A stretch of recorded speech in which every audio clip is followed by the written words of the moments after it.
in a very bad place. Didn't want to be here anymore. Just thought life wasn't worth living anymore till I found Dash. Dash has been around as a charity since 1972.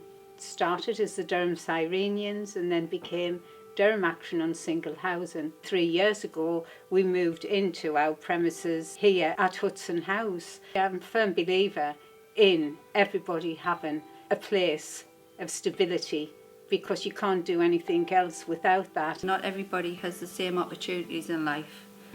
They don't have the right guidance. So some people go down the wrong path, but it doesn't mean that they're a bad person. They can change. They should be given the same opportunities as anybody else. One of the gentlemen who I'm working with at the moment, he came to us after having a bad break-up relationship, and his mental health wasn't really good. I phoned Dash and come for an interview and got a flat, which was very helpful. So very pleased with that. Very supported us through bad times, good times, help with anything. Somebody there to talk to help, which is good. Really good. We managed to get him referred into services and he's doing really well at the minute. You are in a good place at the minute though, aren't you? Because you're ready to move on to your own place. Yeah. Just waiting for your keys, aren't you? Yeah, 2 weeks. Get me one place. So there is good outcomes. I was looking for a social project. I wanted to try and do something about the homeless situation. I've worked as a gardener as well, so I was quite interested when I found out they had the garden project here. And so started to take over trying to get some funding for that and trying to organise it a bit. Unfortunately this year's been a bit tricky because of Corona, so we haven't really managed to get the people that live here on board with working in the garden as well, but it's happened.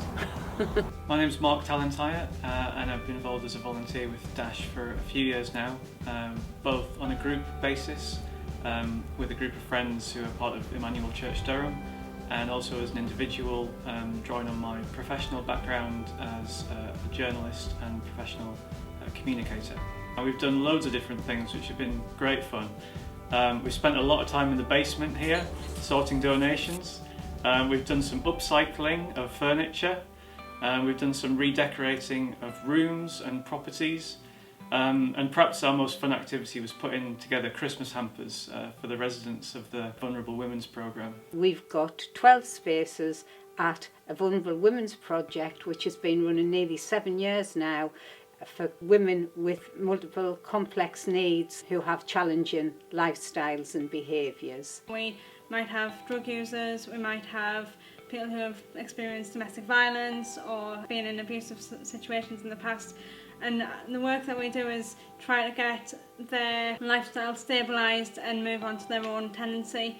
We don't want them to stay with us forever, we want them to be able to get their own tenancies and restart their life. I moved to London when I was very young, and I was brought up in a very, very good, very average working man's family, I suppose. My parents ran a pub, and my father was a teacher as well at the same time, plus he had 4 children, so they were hard working. We always had jobs from when we were little, so I never envisaged myself in a vulnerable position. I just always knew that if you have a job, if you support yourself, that's the main thing.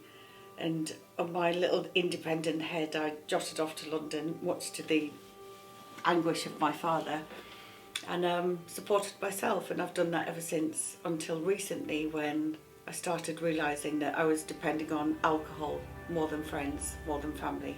When my father died in very close proximity to my little brother, it was an awful shock, and it gave me more time to drink, really. And I used it as I abused the effect it had. Some of the challenges that I seem to face, a lot of people, they might struggle to talk to staff because they haven't maybe trusted people in the past, or they've had their trust broken in the past. So sometimes it's getting through to the women that we deal with and letting them know that they can trust us and we are here to help. They can't see what's going on in your head. It's not just about feeling like, oh shit, I need to drink. It's about saying to them, this has just happened, a friend's just died. And instead of turning to the bottle, which is my thing, I could just go down, and once you've shared that experience and shared that thought, it takes the weight out of it. I think it is quite a challenging role, and it is quite emotional. We see these women every single day, so we experience their highs and we experience their lows. I've put the staff through some horrendous times. I've had seizures in there, I've been pretty much bedridden for whatever reason. They've had to support me with carers at times. So when I go home at the end of the day, I always feel like I've made a difference in that day, even if I've been with someone out there lost.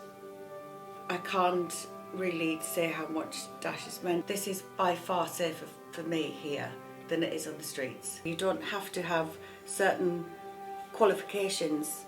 You just have to admit that you're a vulnerable person, and life has twists and turns, and it doesn't always mean that you can't ask for help, because help is there.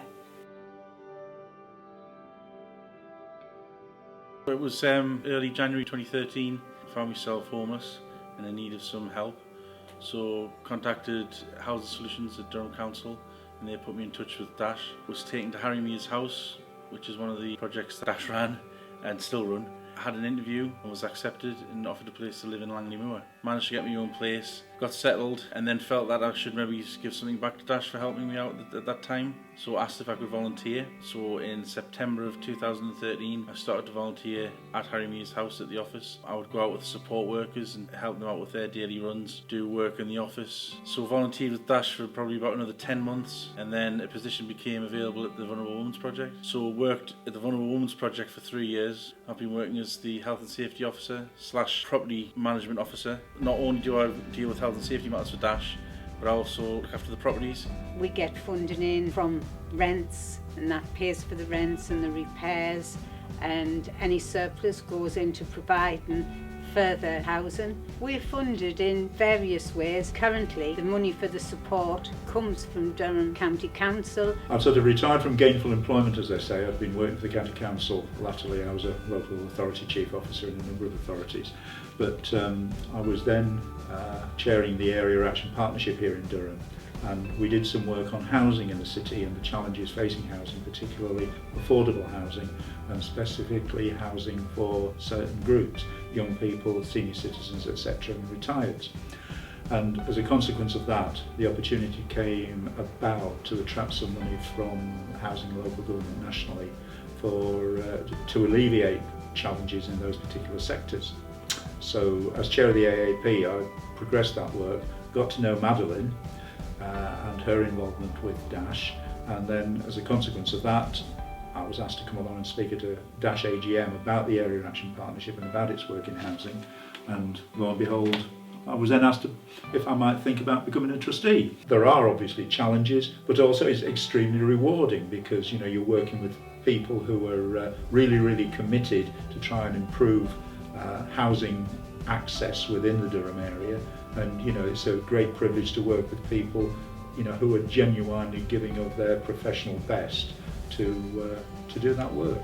I would always say to anybody that you don't have to be necessarily a housing professional or au fait with all aspects of that to make a contribution to the work of Dash. Occasionally we get charitable donations which goes in towards our work and our grants, and we have a business development manager who looks into trying to develop us and get us funds, and in that end that we've had money from Homes England and Durham County Council to help us build new properties now that we have become a registered provider in March 2020. As we become a registered housing provider, and we're now developing the Keep Your Homes brand for affordable housing and looking actually at particular needs for particular age groups. And I think Dash has moved on considerably, and I think it's providing now probably a much more rounded service in terms of A, affordable, and B, supported housing for people at various stages in their lives.